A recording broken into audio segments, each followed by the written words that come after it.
Chairman Armstead, Vice Chair Carey, Ranking Member Sykes, and other members of the House Finance and Appropriations Committee, thank you for the opportunity to offer testimony today on behalf of Substitute House Bill 153.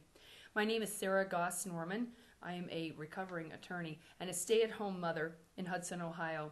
I have 4 children in the public education system there, and I have become a very concerned parent and citizen addressing issues such as the curriculum and funding at my local Board of Education over the last 5 years. My interest in addressing the committee today is to express to you the desperate need for educational reforms that Ohio's school districts must have and have soon. In the process of uncovering those needs for myself, I became a community activist and a co-founder of the group Hudson Students First. We're an affiliated organization to Michelle Reed's Students First National Initiative, and I make my remarks today in both capacities. The best way to describe the systemic deficiencies that you have the opportunity to address through Substitute House Bill 153 is for me to give you a verbal snapshot of the most egregious experience that one of my children had in public education. I wish that this was a unique story. However, I know that this exact scenario happens every year in every school in every corner of Ohio. It's September a few years ago, and my son is assigned to a 4th grade teaching team of 2 teachers. Mrs. A is engaged with her students. She takes each one to their personal best in performance. She warmly welcomes parents into her classroom, and she instills a desire to learn in everybody she meets.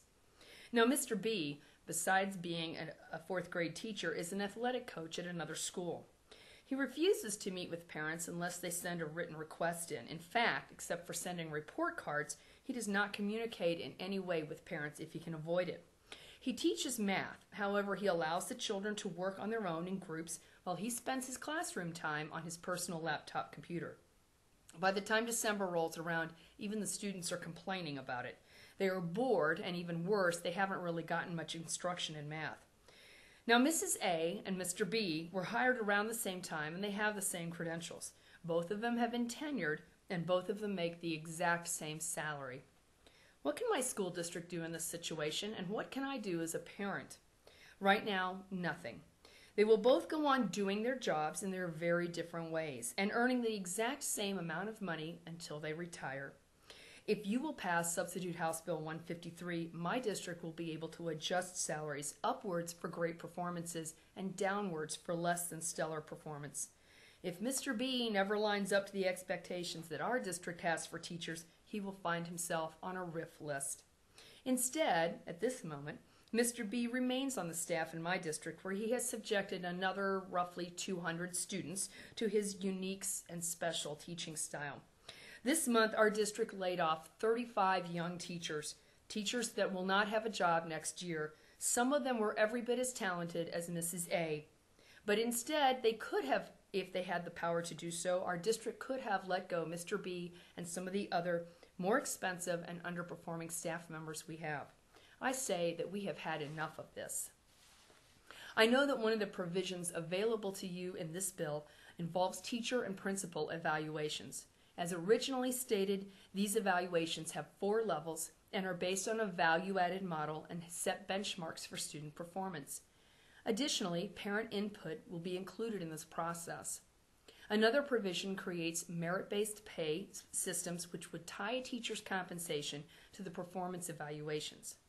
Finally, another provision will require performance-based retention of teachers when layoffs become necessary.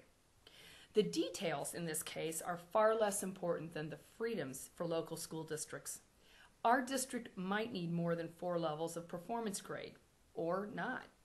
Our district might need the flexibility to compensate based on the difficulty of the subject matter or the challenges of a particular age group of students. The value-added model might be an unwieldy standard in our district, which has an inordinately high population of gifted and talented students. In whatever end format Substitute House Bill 153 arrives, be sure to give Ohio districts the freedom to evaluate the performance of their staff members. Be sure to give Ohio districts the freedom to use merit-based pay systems. Be sure that Ohio districts are no longer bound by law to lay off teachers based on seniority. Because my district is handcuffed, that's their words, by the current laws, The only financing solutions it can ever offer to us when budget cuts are being made is to raise taxes or to lay off young teachers. Our district openly blames Ohio's laws, which are your responsibility to change. All of the districts in Ohio need the freedom to run efficiently. Merit-based pay is more fair for the hired teachers, and it makes economic sense for school districts who need to make the best use of taxpayer money. You are going to get resistance from teachers' unions and other interest groups because our current structure is so lucrative for them. But you must be bold. In real life, merit pay is normal. Finally, the students in Ohio need the honest assurance that their teachers really are the very best that their district can find. That is how students get a quality education. They deserve no less, and no one has spoken up for them on this cause. This is why I and 6 others formed Hudson Students First, which now has 66 members. When Michelle Rhee began the initiative in December, we realized instantly that this voice was missing from our board meetings, our levy campaigns, and our policy-making decisions on behalf of the students. Oh yes, many people claim to do things for the kids. But in the end, you'll find that their motivations are really to serve the adults involved. We are tired of funding and operating an educational system that cannot guarantee results for students, even if it has been willing to guarantee pensions, step increases, and other perks for its staff. We hope you will adopt a students first mentality in consideration of Substitute House Bill 153 and the liberating provisions that it contains. Chairman and members of the committee, I open myself up for any questions that you may have at this time.